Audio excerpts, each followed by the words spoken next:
We put immense trust in our doctors.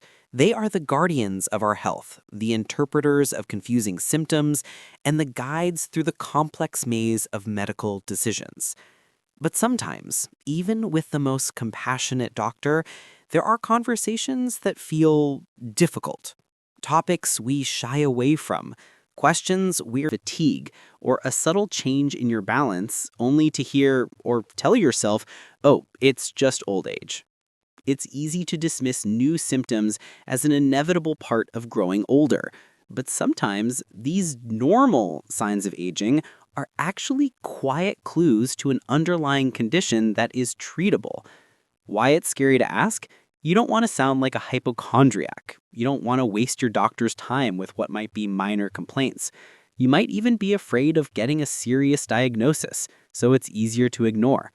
Why you must ask? Dismissing symptoms can delay diagnosis and treatment for conditions that are much easier to manage when caught early. Something as simple as a vitamin deficiency can cause profound fatigue or cognitive changes. Persistent pain doesn't always have to be lived with. How to start the conversation? Be specific, but gentle. Frame it as seeking understanding. Doctor, I've noticed I'm feeling more tired, more less balanced, or more forgetful than usual.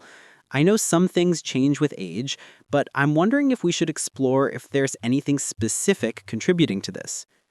I've always been told this ache or this stiffness is just part of aging, but it's really impacting my quality of life. Are there any new treatments or approaches we could consider?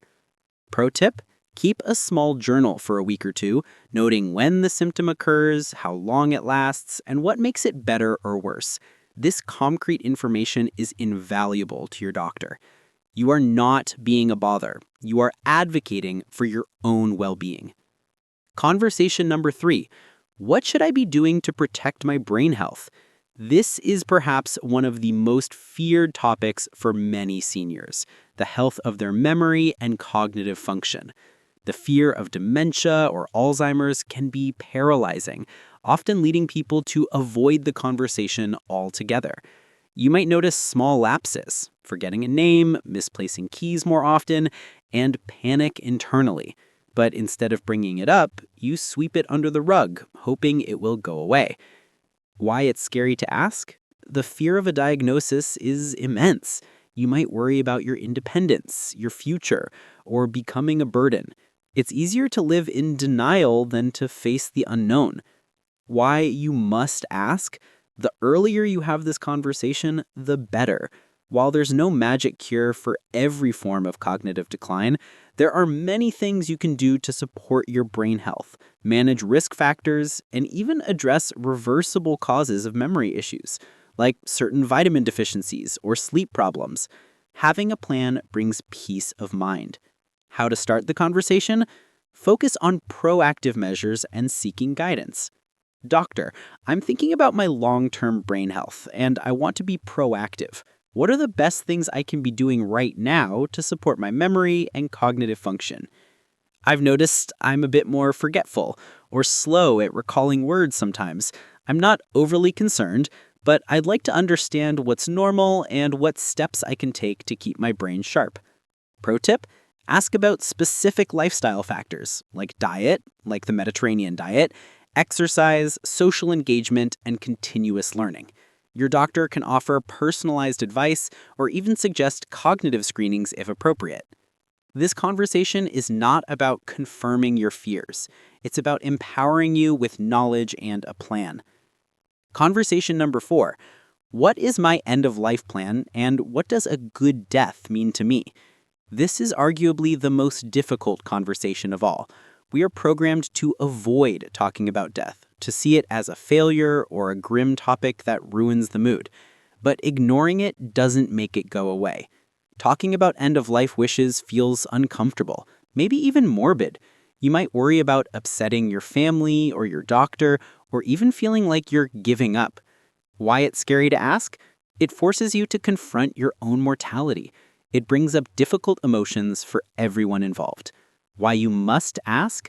This is a profound act of love and control. By discussing your wishes now, while you are healthy and clear-minded, you ensure that your values and preferences are honored if a time comes when you cannot speak for yourself. It removes an immense burden from your family, who would otherwise have to guess your wishes during a time of grief. This conversation is about living well until the very end, on your own terms. How to start the conversation? Frame it as planning for the future and taking control. Doctor, I've been thinking about my future care and I want to make sure my wishes are clearly understood. Can we discuss advanced directives, such as a living will or durable power of attorney for healthcare? I want to make sure my family knows my preferences regarding medical care if I'm ever unable to communicate. Could you guide me through what I need to do to put those plans in place?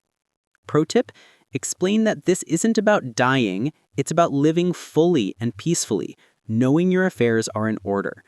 Ask your doctor for resources, forms, or referrals to palliative care specialists who can help facilitate these discussions. This conversation isn't about the end. It's about ensuring your journey is lived with dignity, choice, and peace. These conversations are not easy. They require courage and a willingness to be vulnerable. But remember, your doctor is your partner in health. Their goal is to help you live your best life every single day, no matter your age. By asking these questions, you are not being difficult. You are being proactive. You are being wise. You are taking ownership of your health and your future. And that is a powerful thing. Which of these conversations feels most important or most daunting to you? Share your thoughts in the comments below. Let's create a space where these vital discussions can begin. If this video has empowered you, please give it a thumbs up and subscribe to our channel for more wisdom for your golden years. And if you know a friend or family member who might be struggling with these unspoken concerns, please share this video with them. Thank you for being here. Your health and your voice matter.